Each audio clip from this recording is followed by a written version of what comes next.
एक बच्चेदार कुत्ता जिसका नाम बैक्स है, हरे भरे और सुंदर देशी खेत में रहता है, जहां हर दिन उसके लिए एक असली साहस होता है। वह एक असली जासूस बनने का सपना देखता है और हर सुबह नए रहस्यों की तलाश में अपनी यात्रा शुरू करता है।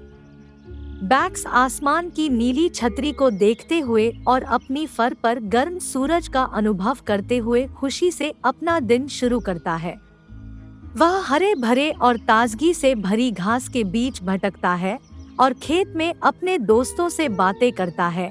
मुर्गा जो हर बार बैक्स से गुजरने पर खुशी से कुव्वाता है, गाय जो खुशी से घास में चबाती है और छोटे चूजे जो उसके पीछे हंसते हुए भागते हैं।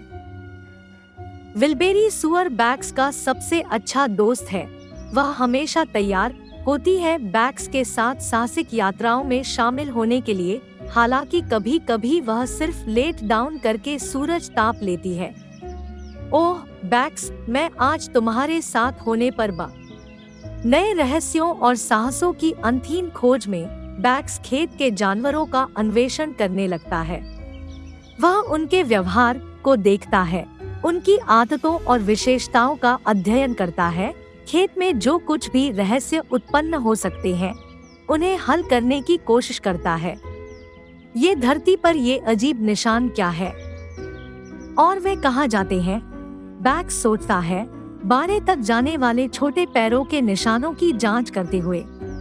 वह निशानों का पीछा करने का फैसला करता है और विल्बेरी पीछे छोड़ नहीं देना चाहती, जल्द ही उसके साथ शामिल हो जाती है। इस तरह हमारी कहानी शुरू होती है, साहसों और रहस्यों से भरी। जब बैक्स धरती पर निशानों की जांच करता है, तो उसे गहरे खूबड़े के एक मेंढक में जाने के लिए भटकते हुए तथाकथित हो जाता है। हवा उसकी फर को सहलाती है, खूबड़ों के बीच के रिक्त स्थानों में सीढ़ियों के बीच से गुजरती है। बैक्स आस-पास, अरे विल्बेरी, क्या तुम मुझे सुन सकते हो? बैक्स चिल्लाता है, लेकिन उसका सुअर दोस्त कहीं भी नहीं मिलता। बैक्स तय करता है कि वह मेंढक के खेल से अकेले निकलना होगा। बैक्स खंडहर की लटाइयों के ढेरों के बीच चलता है और उसे लगता है कि खूबड़ों की दीवारें अनथीन हैं।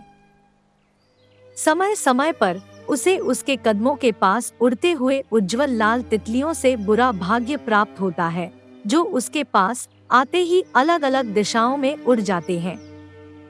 आसमान साफ और नीला है और खूबड़ों के बीच के रिक्त स्थानों से सूर्य तेजी से चमकता है। मैं यहाँ से कैसे बाहर निकलूं? बैक्स संशय से अपनी आंतरिक अवस्था को महसूस करता है।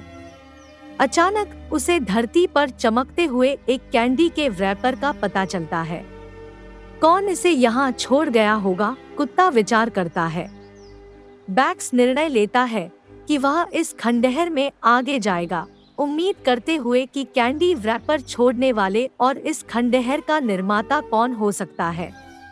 बैक्स आगे बढ़ता है तो हवा तेज होने लगती है और वह खंडहर के बाहर के पेड़ों पर पत्तों की सुनसान आवाज सुन सकता है। हवा कुत्ते के कानों में फुटफुटाती है और धूल धरती से उठती है, जिससे सांस लेना मुश्किल हो जाता है। बैक्स खांसता है और अपनी आंखें पोंछता है, लेकिन उत्तेजित होकर आगे बढ़ता है, उत्तरोत्तर जवाब ढूंढने के लिए निश्चित करते हुए। जल्द ही कुत्ता ने एक और कैंडी रैपर का ध्यान दिया। मैं सही रास्ते पर हूँ, उसने सोचा, अपनी आशा को महसूस करते हुए कि वह खंडहर से बाहर निकल सकेगा और उसके निर्माता को खोजेगा। बैक्स कैंडी रैपर की पीछा करता रहा और हर कदम पर उसका निर्धारण मजबूत होता गया। सूखा घास कुत्ते के पैरों के नीचे रसीला शब्द उठाता है और फार्म के पास की एक तालाब में पानी की दहलीज से सुनाई देती है। बैक्स खंडहर के किनारे एक छोटे से मधुमक्खियों के झुंड से मधु का गंध महसूस करता है। अचानक खंडहर के अंत में बैक्स ने एक छोटी सी लड़की को एक खली टोपी में देखा। वह खोई हुई और डरी हुई लग रही थी। बैक्स उसके पास गया और कहा, नमस्ते, मैं बैक्स हूँ, मैं तुम्हारी मदद करूँगा। क्या तुम इस खंडहर में खो गई हो? लड़की ने सिर हिलाया और उसकी आंखों में आंसू भर गए। मैं मैगी हूँ।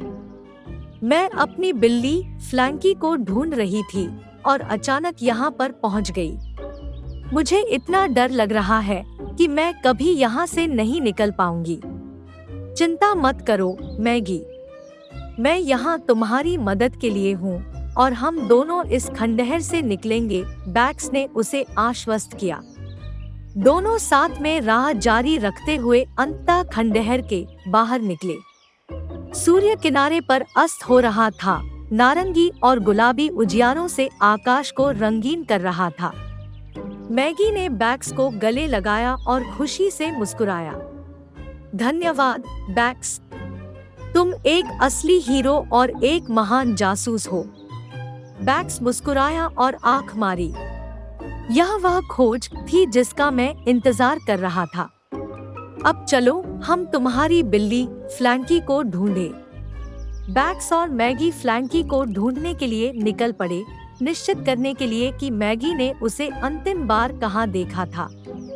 वे फार्म के किनारे के एक वन की ओर जाते हुए रास्ता बनाते हुए गए। सूर्य किनारे से छूता था और आसमान धीरे धीरे गर्म रंगों का पैलेट में बदल रहा था। वन के पास बैक्स ने बिल्ली के पाँव के निशान देखे। उसने उन्हें सूंघा, जिससे वह फ्लैंकी के जाने की दिशा का निर्धारण कर सका। मैगी, बिल्ली इस तरफ चली गई है। चलो, मुझे पूरा भरोसा है कि हम जल्द ही उसे ढूंढ लेंगे, बैक्स ने कहा। मैगी सिर हिलाई और दोनों उस निशान का अनुसरण करते हुए चले। वे एक पुरानी बाड़ पार करते हुए चले गए जिसमें जड़ें थे और उसके परे एक जंगल था जो सूरज के अंतिम किरणों को समाप्त कर रहा था। दूर से अपने आशना टोकरी में वापस आने वाले पक्षियों की चहचहाहट सुनाई दे रही थी, साथ ही हवा में पत्तों की रस्सी सुनाई दे रही थी। जल्द ही वे फ्लैंकी को एक पेड़ की डाल पर बैठे देखा। साफ था कि बिल्ली डर गई थी और अपने आप जमीन पर नहीं उतर सकती थी।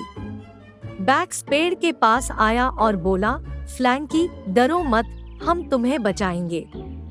मैगी, कृपया मुझे कुछ ऐसा ढूंढो जिस पर मैं डाल पर पहुंच सकूं और बिल्ली की मदद कर सकूं। मैगी जल्दी से चारों तरफ देखी और एक उपयुक्त डाल ढूंढ ली, जिसे उसने बैक्स को हाथों से दिया।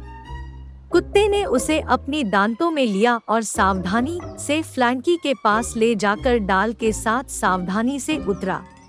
फ्लैंकी, डाल से चिपके रहो और मैं तुम्हें जमीन पर नीचे उतार दूंगा, बैक्स चिल्लाया। बिल्ली सावधानी से डाल के चारों ओर अपनी पैरों को फैलाकर उसे जड़ से पकड़ लिया और बैक्स ने सावधानी से उसे जमीन पर नीचे उतार दिया। फ्लैंकी आभार से मूर्त था, मैगी और बैक्स को गले लगाकर। धन्यवाद बैक्स और मैगी, तुम असली हीरो हो, फ्लैंकी ने खुशी और कृतज्ञता से कहा। आपका स्वागत है फ्लैंकी, हम हमेशा अपने दोस्तों की मदद के लिए तैयार रहते हैं, बैक्स ने मुस्कुराते हुए उत्तर दिया। हाँ, लेकिन तुम मुर्गों के साथ एक डाल पर कैसे फंसे? उसने फ्लैंकी की ओर चौकस देखा। फ्लैंकी आसमान की ओर देखा, जहाँ चूजों को उड़ते हुए देखा और समझाना शुरू किया। अच्छा, मैंने एक पक्षी पकड़ने का फैसला किया था ताकि मैं अपने बिल्ली दोस्तों को दिखा सकूं कि मैं कितना तेज और कुशल हूँ।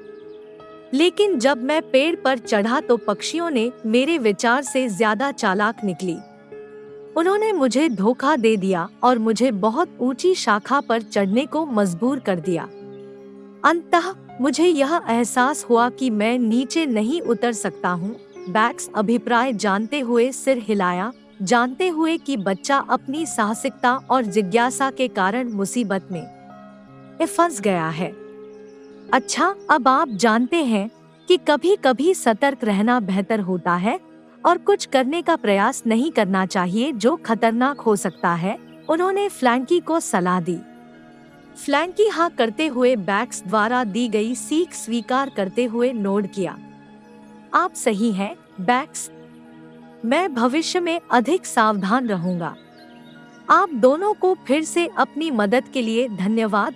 उसके बाद बैक्स, मैगी और फ्लैंकी खुश थे कि वे फिर से साथ हो सकते हैं और विस्तृत देहात में अपने जीवन का आनंद उठा सकते हैं। हवा उनके बालों को हल्के से स्पर्श करती थी और उन्हें यह अनुभव हो रहा था कि शांति और शांतिपूर्णता उनके दिल में लौट रही थी। बैक्स, मैगी और फ्लैंकी फार्म पर वापस लौटे। उसके बाद बैक्स ने फार्म पर रहने वाली लड़की से पूछा कि क्या उसे मालूम है कि खुम्बे का मेज किसने बनाया है। क्या आप जानती हैं कि मेज किसने बनाया है? बैक्स ने पूछा। लड़की मुस्कुराते हुए सिर हिलाई। हाँ, मुझे पता है, मैंने खुद ही उसे बनाया है। बैक्स बहुत हैरान हो गए। तुमने? लेकिन क्यों? बैक्स ने पूछा। मैंने फार्म पर रहने वाले सभी जानवरों के लिए कुछ विशेष और मजेदार करने का फैसला किया था, लड़की ने समझाया। मैंने सोचा कि खुम्बे का मेज खेलने और मजा करने के लिए एक दिलचस्प जगह होगी, लेकिन मैंने नहीं सोचा था कि कोई भटक जाएगा या मुसीबत में फंस जाएगा। बैक्स मुस्कुराया और सिर हिलाया। चिंता न करें, अब हम जानते हैं कि आपने खुम्बे का मेज अच्छी भावनाओं के साथ बनाया था। फार्म पर हमारे जीवन को और भी दिलचस्प बनाने के लिए धन्यवाद। वे सभी हंसे और मजेदार कहानियों का आनंद लिया और दोस्ती और साहसिक अभियानों के लिए उन्हें आगे इंतजार करने वाली जीवन सुखद और उज्जवल हुआ।